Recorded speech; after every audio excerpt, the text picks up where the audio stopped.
ఓం నమో నారాయణాయ. దీపారాధన చేసేటప్పుడు ఏ పొరపాట్లు చేయకూడదు?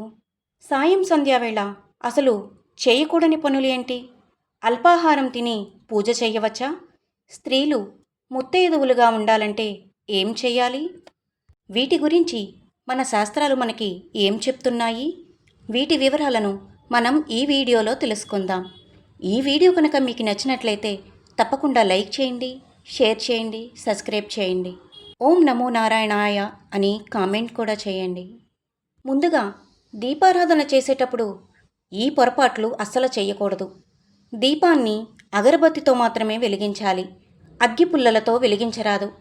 దీపారాధన కుందులకి 3 చోట్ల పసుపు కుంకుమ పెట్టి అక్షింతలు వేయాలి. స్త్రీలు ఇనుప కుందులలో దీపారాధన చేయకూడదు. దీపపు కుందులను డైరెక్ట్గా నేలపై పెట్టవద్దు.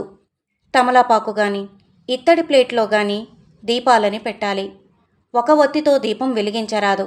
అది అశుభ సూచకం.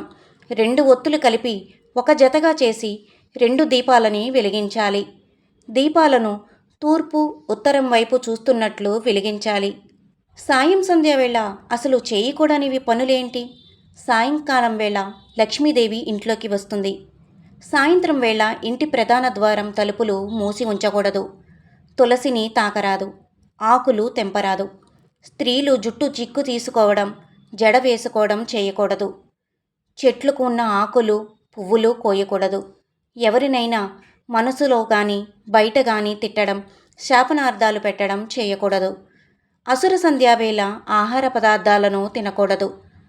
ఇల్లు ఊడవడం, చెత్త పారపోయడం, గోళ్లు తీయడం, షేవింగ్ చేసుకోవడం, బట్టలు ఉతకడం చేయకండి. పాలు పెరుగు ఇతరులకు ఇవ్వకూడదు. అప్పులు ఇవ్వకూడదు. అల్పాహారం తిని పూజ చేయవచ్చా? భోజనం చేసిన తర్వాత అల్పాహారం తీసుకున్న తర్వాత పూజ చేయకూడదు. చిన్నపిల్లలు, వృద్ధులు, ఆరోగ్యం సహకరించని వారు ఈ నియమాన్ని పాటించాల్సిన పనిలేదు. మనం ఏదైనా తింటే శరీరానికి దోషం వస్తుంది. ఆ దోషం స్నానం వల్ల పోతుంది. ఒకవేళ ఆకలికి తట్టుకోలేక ఏదైనా తిన్నా తర్వాత తప్పనిసరిగా స్నానం చేసి పూజ చేసుకోవచ్చు. స్త్రీలు ముత్తైదువుగా ఉండాలంటే ఏం చేయాలి? ప్రతిరోజు కుంకుమను పాపిట్లో కనుబొమ్మల మధ్యన కంఠం దగ్గర ముచ్చెలి గుంటలో ధరించాలి. ప్రతిరోజు ఉదయాన్నే ఇంటి ముందు ముగ్గు వేయడంతో పాటు తులసి కోట వద్ద అష్టదళ పద్మం, శంకు చక్రాలు, కృష్ణుని పాదాలు వేయాలి. ఎప్పుడు మంగళసూత్రాలను మెడలో ధరించాలి. పొరపాటున కూడా భర్త కీడు కోరుకోకూడదు. స్త్రీలు నిండుగా చిరునవ్వుతో లక్ష్మీ కళ ఉట్టిపడేలా ఉండాలి. ముఖ్యంగా స్త్రీలు తాళిబొట్టుకు పిన్నీసులు, తాళాలు వంటి ఇనుప వస్తువులను పెట్టకూడదు. అది భర్తకు ఆయుక్షీణమవుతుంది. ఎల్లప్పుడూ స్త్రీ బొట్టు, గాజులు, మంగళసూత్రం, పువ్వులు, కాలికి మెట్టెలు వంటివి నిత్యం ధరిస్తూ ఉండాలి. మరికొన్ని నియమాలను తదుపరి వీడియోలో తెలుసుకుందాం. నా వీడియో కనుక మీకు నచ్చినట్లయితే లైక్ చేయండి, షేర్ చేయండి, సబ్స్క్రైబ్ చేయండి.